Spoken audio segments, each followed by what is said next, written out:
Hello student, आज हम properties of inverse of matrix को समझेंगे। इसकी सिंपल प्रॉपर्टीज को समझेंगे। इनवर्स ऑफ मैट्रिक्स की क्या प्रॉपर्टीज होती है। If A is a square matrix of order n, then first A inverse exist only when determinant a equal to 0। A inverse कब एग्जिस्ट होगा? जब डिटर्मिनेंट a की वैल्यू नॉट इक्वल टू 0 हो। पहली कंडीशन है कि उसके डिटर्मिनेंट की वैल्यू नॉट इक्वल टू 0 होना चाहिए। That is a is non singular matrix. a कैसा होना चाहिए? नॉन सिंगुलर मैट्रिक्स होना चाहिए। a inverse equal to 1 upon determinant into adjoint a formula है ओके a इनवर्स का। Second property a into a inverse equal to a inverse into a equal to I होता है। Means matrix और उसके inverse का into करने पर हमें यूनिट मैट्रिक्स मिलता है। Okay, if A B equal to I, suppose करो A B equal to I है, then A is inverse of B या फिर B inverse equal to A और A inverse equal to B। Okay, third property, if A and B are invertible matrices. Invertible matrix means इनकी determinant की value not equal to 0 है। Okay, of same order, then AB का inverse equal to B inverse A inverse. Okay, इसका हम proof करते हैं। हमें proof करना है कि AB का inverse equal to B inverse A inverse. Okay, तो AB इंटू AB का इनवर्स क्या होगा? I होगा। मैट्रिक्स और मैट्रिक्स का इनवर्स क्या होता है? I होता है। अब हमें यहां से A हटाना है, तो A हटाने के लिए हमें A इनवर्स से क्या करना पड़ेगा? प्री मल्टीप्लिकेशन करना पड़ेगा। क्या करना पड़ेगा? A इनवर्स से प्री मल्टीप्लिकेशन करना पड़ेगा। Okay, this is A inverse A B, A B का इनवर्स इक्वल टू, यहां पर भी हमें करना था A इनवर्स का pre multiplication. A inverse into I equal to हो जाएगा A inverse. Okay, A inverse into A I, B AB का inverse equal to A inverse. Okay, this is I into B, B हो जाएगा, तो B AB का inverse equal to A inverse. अब हमें यहां से B हटाना है। B हटाने के लिए हमें B इनवर्स का प्री मल्टीप्लिकेशन करना पड़ेगा। तो B इनवर्स B AB का inverse equal to B inverse A inverse. ये दोनों मल्टीप्लिकेशन होके I हो जाएगा। I AB का inverse equal to B inverse A inverse. So this is AB का inverse equal to B inverse A inverse. ये prove हो गया। हमने क्या किया?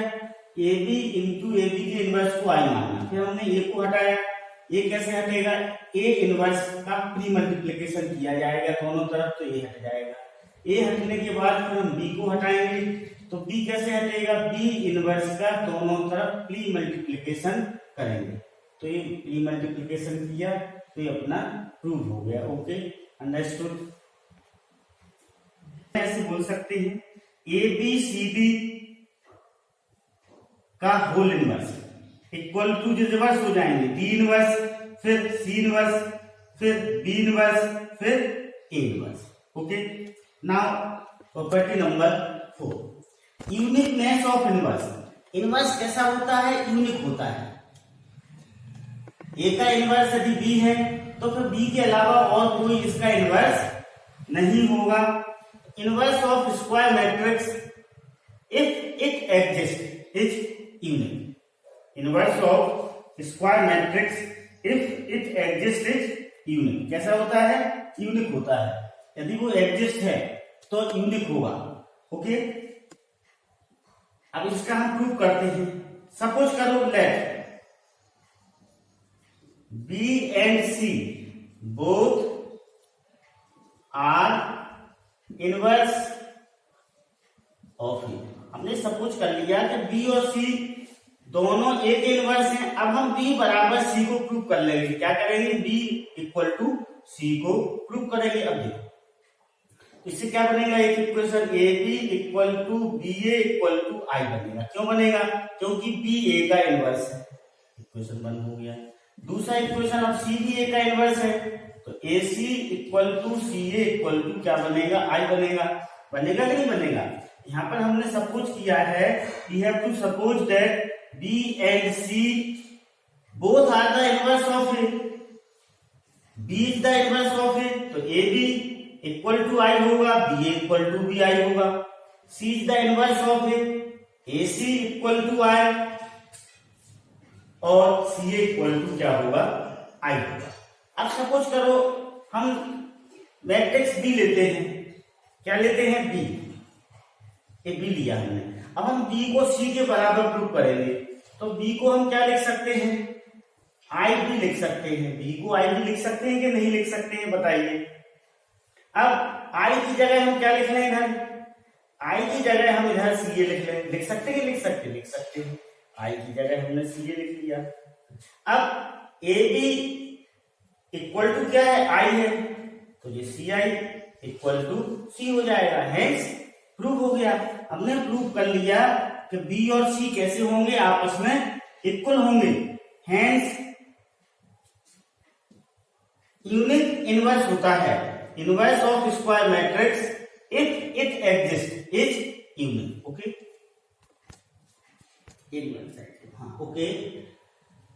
फिफ्थ प्रॉपर्टी, ए डैश का whole inverse equal to A inverse dash.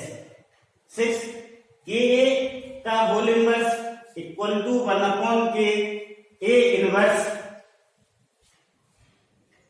k is not equal to 0 and k is real number। k कोई real number होना चाहिए। Okay, if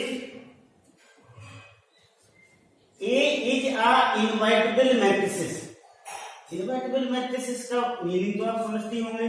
determinant A is not equal to 0, this is the meaning invertible matrices।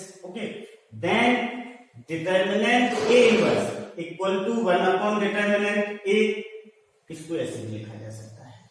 Eight property, if B determinant B is not equal to 0 then B inverse A B का whole determinant equal to determinant A. 9, inverse of scalar matrix is scalar. Scalar matrix का inverse कैसा आता है? Scalar ही आता है। For example if A equal to, ये कोई स्केलर मैट्रिक्स है तो हम इसका इनवर्स निकालेंगे, तो इसकी डायगोनल एलिमेंट का इनवर्स हो जाएगा। ए की जगह 1/a हो जाएगा, इधर ए की जगह 1/a, इधर ए की जगह 1/a, बाकी सब सेम रहेगा। Inverse of symmetric matrix is symmetric. Inverse of symmetric matrix is symmetric. Symmetrics क्या होते हैं? A dash equal to A. Okay, inverse of diagonal matrix is diagonal matrix. For example if A equal to ABC कोई diagonal matrix है।